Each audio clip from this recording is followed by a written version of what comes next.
Assalamualaikum warahmatullahi wabarakatuh dan salam sejahtera. Selamat pagi, Prof. Azarina. Can you hear well? Yeah. Boleh, Prof. Okay. Thank you very much, hardworking anesthesiologist, our NS Prof. Azarina, for the kind introduction. And again, congratulate Prof. Zarina and the gang to have the webinar for PPD, Personal Professional Development. And I was given a task to discuss about effective career advancement. And I apologize to change the schedule. Supposed to be the first one delivered by our emeritus, Datuk Wan Zurina. I have a meeting about 9:30 or so. So I'm going to be very fast, and I gave a lecture a couple of days ago about the research as a continuation. How are you going to see yourself in 4 years' time, in 7 years' time, in 10 years' time? What are your position? What are your thinking? You have to start from now rather than later. Now, if I look back where I was trained, there are similarity in terms of map between Republic of Ireland, which is, you know where is it, and then the Peninsular Malaysia in terms of geographical location. If I look back my place where I was trained at your stage, a lot of clinical science, and I enjoy very much clinical research facilities from the main hospital, about 1,200 bed, go there every day really, and every week listen to the multidisciplinary talk attended by not only clinicians, surgeon, physician, but also scientists, neuroscientists, clinical biochemists, physiologists, and sociologists, mathematicians. All of them we gather together to discuss weekly what are the issues that we can solve in the community. So if I ask yourself and myself and my colleagues, what is the half-life of career in clinical medicine? I can tell you by the end of your career, most of what we have learned, it become nonsense and absolute. Believe or not, with the rapid emerging technique and modalities and pharmacotherapeutic that we use. So if I want to phenotyping all of you, you can be painful, enthusiastic, you can be overly academic, you can be the one who missing in action, cannot on call, who's going to do the on call. You could be childish, you could be sane one, you could be one-track mind. So these are well described in the cartoon, so you can choose which one is yours. We all underwent medical curriculum. We all know that from the year 1 to year 5, we have a lot of very important basic science. If you do have this important, this is the time for you, and the rest of the 2 or 3 years or so, we involve mostly a lot of clinical practice, and some have a special study module. So embedment or having the strong knowledge of the basic science is very important in your clinical practice. So the postgraduate has changed a time when you do undergrad, the stepwise traditional approach. Now the postgraduate, not only time, but also expertise. You all want to be physician, clinician, whatever your interest is. And of course, there are many things that you have to gather by 4 years' time, hopefully a doctor of internal medicine and surgery, pediatric surgery and editing, and hopefully you got specialists and you become a consultant in the future. Now, this is summary of your life cycle. I can tell you, and I'm sure my colleagues, Prof. Zarina, Prof. Datuk Zo, Prof. Datuk Wan, everyone who attended agree. So you have done your primary school, your secondary school here. You have attended your medical school. You get the degree, and you have done a houseman or nationally inside the country or outside. You have done a social senior house officer or medical officer. You can be a chronic medical officer syndrome in clinic kesihatan. You can be chronic medical officer in university. Now your journey is here to get master of medicine or internal medicine. So you're not halfway yet, you are getting there. So congratulations to all of you. So these are the things that you need to chase. And then when you graduate, I hope that not only be internal physician, because hundreds of thousands gender specialists, Malaysia needs subspecialists. So I hope you do a fellowship again, you do subspecialization. To those who overseas, you can come back home. You can do this in overseas, or you're fed up in public practice. You have an option, have a private practice. If you love money, money is everything, but money is not everything. Everything needs money.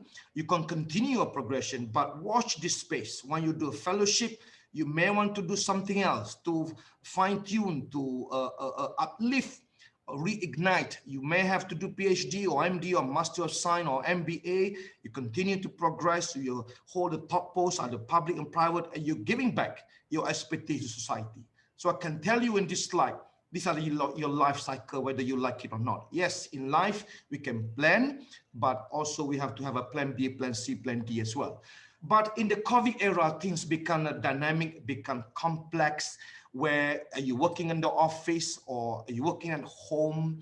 Is it 9 to 5? Is it 5 to 9? How you fix your time? These are becoming very difficult to control, and very important to have yourself have a control what you're going to do. I'm not going to elaborate further on this. So what are the problems usually what I see facing among postgraduates globally, not only in Malaysia, but also abroad, in terms of developing urgency and importance in making decision? Interpersonal skills, maybe lack of mentoring, motivation, decision-making, networking, public speaking. You know, to be a doctor's clinician scientist is very important, because you're going to communicate with your patient or relative that harass you, for example, or asking so many questions, and you need to know this. I think there's communication and health advocacy in this last thought of the day. So very, very important. So if you fail to plan your next 4 years or so or more, indeed, you plan to fail. So have you made a correct decision to come here to pursue higher clinical training? Of course, I think you have. And again, congratulations to a lot of you. You can see the novel, how to be a clinician. You relieve the suffering of others. When you leave the house with good intention to helping another human being, provided you are sincere, does not expect any reward from the patient. You don't need to put in your Facebook, social media, I do this, I do that. No, I think God knows what you're doing. Confucius, tell me and I forget, teach me, I will learn, and involve me if I will remember. Can you be a specialist one day? I think you can, definitely, but there are a lot of things that you have to do. And you have to be strong determination, focus in your study goal, strong discipline, healthy attitude in your studies, not only in clinical, but also research and non-other clinical work. And you have to be strong and enjoy your study. You have to have a critical thinking. You have to be like private investigators. A lot of patients coming here, not like typical in clinical kesihatan that you've facing before with a different complex symptomatology, and use adequate knowledge of basic science that you learn. No harm. Sometimes I do love reading regularly, or a couple of times per year, ABC of physiology, ABC of pharmacology, ABC of biochemistry, all these 20 essential amino acids. I think is very important in day-to-day practice. So you have to be a critical, systematic thinkers, you know, relevant question, have a sense of curiosity, interested in finding, listen carefully to others, and brave to have the feedback, you know, examine problem closely and have a belief in that. So if I look at the chest X-ray here, you have to be very systematic. You know, you have to comment from A, B, C, D. A is airways, the black.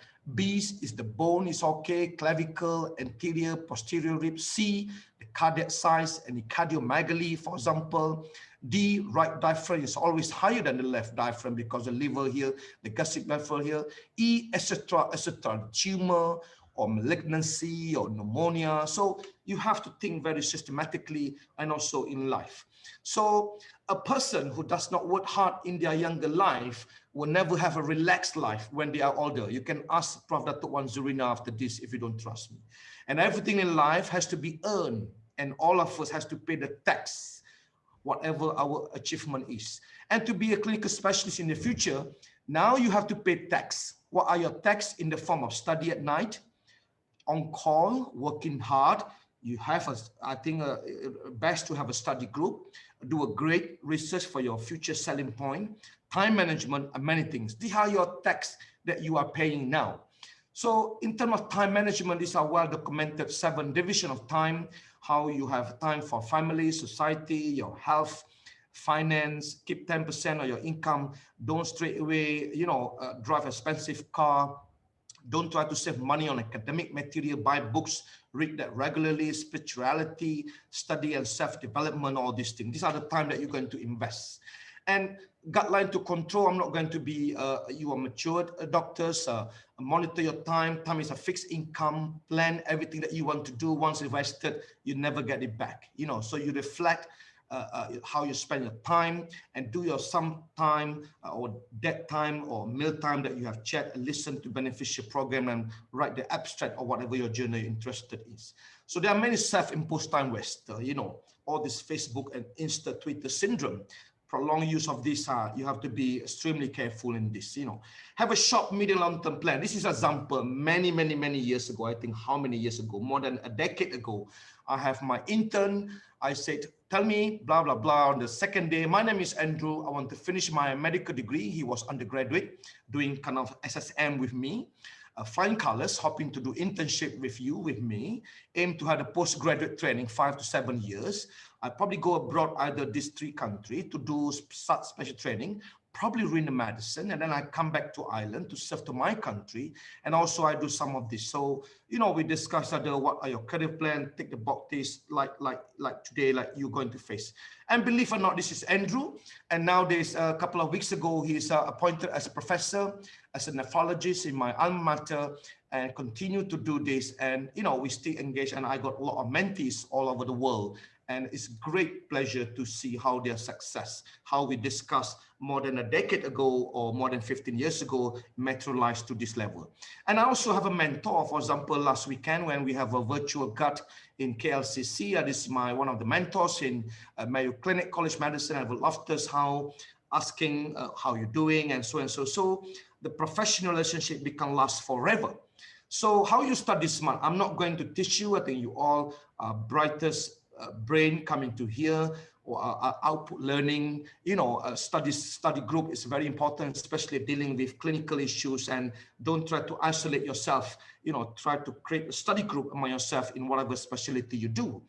And I think it's very important to have a study group, important for postgraduate, a way that you consistently, regularly check within each others. Don't try to be a jealousy, don't try to be selfish. Teach you how to be tolerant, interactive, acquire interpersonal skill, share cases together. If you are in the medical 6, medical 4, you see a beautiful Bell palsy or stroke or Guillain-Barré syndrome, you can share with your friends and the vice versa. So in other words, so that you maximize optimizing and a well-organized. And again, study group is not a substitution for your own study and supplement enhance your own study as well. So how to keep your interest in clinical medicine? So you look around the seniors who has passed the exam, how they progress. You can look at, we have the Director General of Health becoming a very successful now, not only the surgeon, but also very eloquent, talking about the public health medicine, which is, he never been trained in public health medicine, so you can imagine. So avoid of friends having negative attitudes, visualize your future, see at the end of the tunnel what you're going to do, and watch also the new species coming all over the world, which is really still with us in clinician scientists, physicians and engineers, all sort of interventionists, and many other rare subspecialty training program. But as a clinician, to be honest, good history and examination give you 80% of diagnosis. So don't copy and paste the notes from the emergency department staff.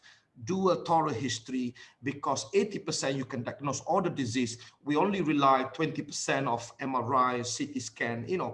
You have to get a good clinical acumen in your days. So how do you present your case? You never get a second chance to make a good impression. How things are said are more important than what things are said. I think we have the communication. I'm not going to the detail, but 75% of communication received are incorrectly received. So you have to be extremely kind of communicative, public speaking. You have to present to your colleagues, your team during the work round. You have to be very confident in what you're talking about.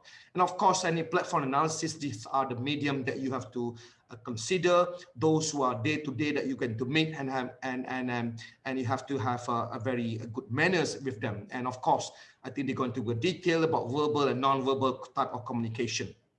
And we all know that when we communicate, more than half about body language, only 36% of voice, and 8% is what you say, words.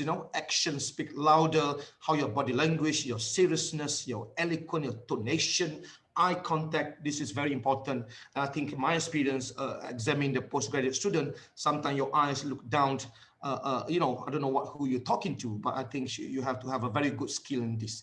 So in order for you to advance your career, if you do history, and you have to be very good, display greatest courtesy, excellent first impression, good rapport, and eventually many things that you can do in practice with all your colleagues, things like that. And how to pass clinical exam, I think I'm not going to teach you, but you have to be studies hard and smart. Medicine, surgery, any specialty have a huge subject. So patients are your best teacher. You know, get a rapport to them, you know, and time yourself. Sometimes you can, with the smartphone, you can deliver the history and listen to yourself how many you know, in your presenting the history, and perform a regular basic examination from the day one, and ask yourself, your colleagues to watch and critique. Be happy to listen to the constructive or negative feedback from your colleagues, and work out for long short cases. Common thing happens commonly. You know, sharing and caring concept, see plenty of cases, and read and examine and read again. Seeing is believing. The moment you see the cases, I still remember when I was a student, what are the first cases you see in the ward. And attend the medical conference, CPC, try to attend that, you know, and try to have a differential diagnosis when somebody presented the CPC, and practice. Teaching during the round, very important. Don't just be my boss, big boss in the past used to say, don't like be a tourist, like in the ward, go to the ward. Analyze carefully each patient. What are the elements that you want to do? If you want to ask your HO to repeat full blood count, what's the reason? To repeat renal profile, what's the reason? You know, this cost the money, save the money, and what the reason for that, you know. So you have to think about all these things. And you want to watch many procedures, go to any places you want, in the radiology, in the ICU, anticipate proactively. Don't just carry the notes and listen and play the phone and notes going on. Why this patient, let's say, have hyponatremia? You know, is it medication induced? Is it hydration problems? Is it, you know, SIADH? Or is it what? You know, think about that. And then you all have a smartphone. Everything you forgot, just go back straight to whatever that you have. So the types of you, I can predict whether you are the one who would like wait to happen, you're wondering what happened to you, or you want something happen to you. So you ask yourself. And these are the Venn diagram for all of us, even those who are specialty consultant. You still got exam, you get study, you get KPI in terms of exam, you get family, friends, teacher. Of course, you're holidaying, enjoying, but now you cannot travel. How your work for the communities, your research project. I suggest you start early, have a Gantt chart, good supervisors. After the first part of your exam, think about research project, whether you have a business online, whether you have a share, something. This is part and parcel in our life. So again, tips and tricks, dedication, hardworking, good strategies, you know, and in other words, there's so many things that you have to do. Keep reading your book, you know, engage heavily in research, challenge your supervisors. Challenge your supervisors. Don't just replicate what other people has done in the studies. You know, challenge them, suggest to them what you're going to do, because as I said to you early on, it may be your selling point for your career in the future. You may be the one who develop a good practice guideline for measuring something in the sick patient in ICU, for example. You know, so I think something that you can think about. And how do you do that? You have to read and read. Don't stop reading. Once you're committed to be a doctor specialist, reading is becoming your normal physiological process. Choose at least once a week, one paper, at least what your interest is, you know, to develop up to date in the issues. So if I look back this, interesting, if I stop from the life cycle here, if you're going to do some extra high-end studies or research, in other words, this I get from Dr. Asma, the president of Academic Science of Malaysia. These are the way that we're going to move forward for the next many years. Digital health, precision medicine, and clinical trial. So in this area, probably you may need to ask or challenge your supervisor. I think you are familiar, National Health Mobility Survey. We got a lot of issue in obesity, how you can be part of the game changer or part to change or to solve the problems for our countries. So, you know, you can do a PhD after that. What's the problems? I mean, yes, it takes another 3 years. So you can see, you can get something that no one else get it. When you do that, as a scientist, do the basic science, because a lot of future clinical academic workforce, this as a preparation for biomedical scientific discovery, to ensure high quality research and medical research be undertaken.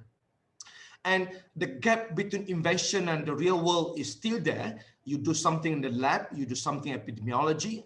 When I'm talking about research, not exclusively for the lab base, it could be epidemiology, something that you want to discover. You can look at the dengue. Dengue is still killing people. This is a public health issues, something that you can do. So what kind of invention you want to do? So these are the value of death in terms of you do the research between preclinical and you translate into clinical, and what are the efficacy, for example, pharmacological, to benefit all these patients. You can argue now a vaccine COVID-19, for example, are they going to be efficacy to 15 million of Malaysians, for example, you know? So the need for our country, this species is really, we need that, you know. So I do hope, I'm not hoping all of you, I'd be very happy 5% of you to think about this in the future, because we see a lot of clinical problems that need a lot of science to resolve this. And I can tell you it's a very rewarding.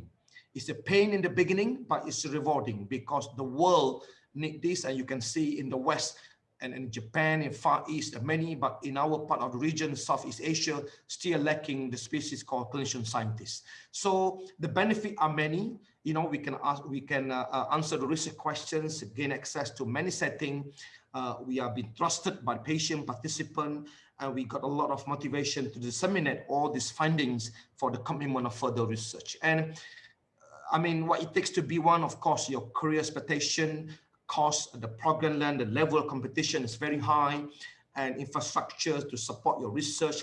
And don't forget, our hospitals, a teaching hospital is a giant laboratory. We got patient data, we got staff, we got database.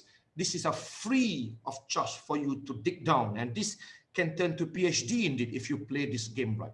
Fresh samples, if you are looking at a fresh sample in the OT samples, you know, whatever sample that you're dealing, and even primary health care also, you can do some visit or house and see the knowledge, attitude, practice, and what are the barriers, you know, among this patient. So I think beyond this, 2020, you will be a super specialist in 10 years time. You have to think hard. You have to subtype yourself. You have to give some prognosis to yourself. You have to have a strategic plan in order to advance your career effectively, efficiently in the future. If not, then you become one of the generalists, specialists, which is 1,000 in the market. Your stock exchange to go to private practice also not high. So you end up being one of the ordinary. Be extraordinary. You know, at this moment of time, everybody wants to be good in your life, in your career. And after that become great. However, great is no longer good enough. And this is the era that we are facing. And these are 4 types of intelligence to add on further how you want to be effective in your career. We all know you are very high IQ, which is measure your comprehension to solve the problems, retain information, but also emotional question, how to measure your ability to maintain coolness, peace, responsible, humble. You know, people shouting at you, when you're exchanging the patient, there's no point to shout back. In fact, you can smile and relax. If you shout back, you are no different with him or her. Social cohesion, measure your ability how to build a network of friends and maintain long over a period of time. And also another one, adversity question, how you measure your ability if you get a rough patch of life and how you come out that without losing your mind. We all have up and down in life, there's no doubt from we are small until now, but how you measure, how you go through with that, something that you need to think about. So your EQ really represent your character, your SQ represent your charisma. So EQ and SQ make one cope and manage better, and AQ determine who will give up in the face of this journey. So if your adversity question is low, you will decide to quit after a year or 2 during this journey of clinical training. So you really have to have this kind of 4 types of intelligence together. And there are many books, you can read this book, IQ. There are many things in the media or in the books, reading material. And people who have high emotional and social question tend to do better in life. So those with high IQ but low this can be their servant. So a person of high IQ can end up being employed by a person of high EQ and SQ, even though the person who get high EQ and SQ had average IQ, something that for us to ponder. Keep reading, have a roadmap for your life. What are the habits you have? What are the ciri-ciri untuk succeeding as hospital doctors? Is everything there? And I hope this declaration, I would like you to read yourself today, that I will promise to myself to study very hard, to be a successful postgraduate student and specialist in the future. I hope you can remember this, and I hope to see you in 4 years' time. You all graduate on time. So dear all, ladies and gentlemen, coming together is a beginning, keeping together is a progress, working together with all of us here will be a success. So now we embark on cleverness-based medicine. The good doctor treat the disease, the great doctor treat the patient who has the disease, the excellent doctor treats beyond horizon. So in summary, Prof. Azarina, what I can say in order to advance, work hard and smart, choose your career early, engage in research early, perform a cutting-edge research and work with others, scientists, engineers, so and so. Plan your life, have a backup plan. Don't forget interventional skill and all this EQ, IQ, SQ I mentioned to you. And more importantly, enjoy the journey and the success. What it looks like this is not as straightforward. Then above all, these are the very important slide of career progression, effective in life. We want to achieve so much. After many years, got MBBS or MD for 5 years or so, you become houseman. Now you become the registrar, medical officer. You're going to get all this qualification. You're going to specialize, that you're going to be consultant. But there's also another mirror that you have to remember before we were born, and we are living in the world. We are living another aspect in the world. We are going to enter a new world, and hopefully all of us go to Jannah. If you follow the hereafter, the world will follow you. But if you follow the world, the after will leave you. So very important insight for all of us. With that, I thank you so much for your attention. I hope 9:30 now, Prof. Azarina, I'm on time. And thank you so much for listening early in the morning. Thank you.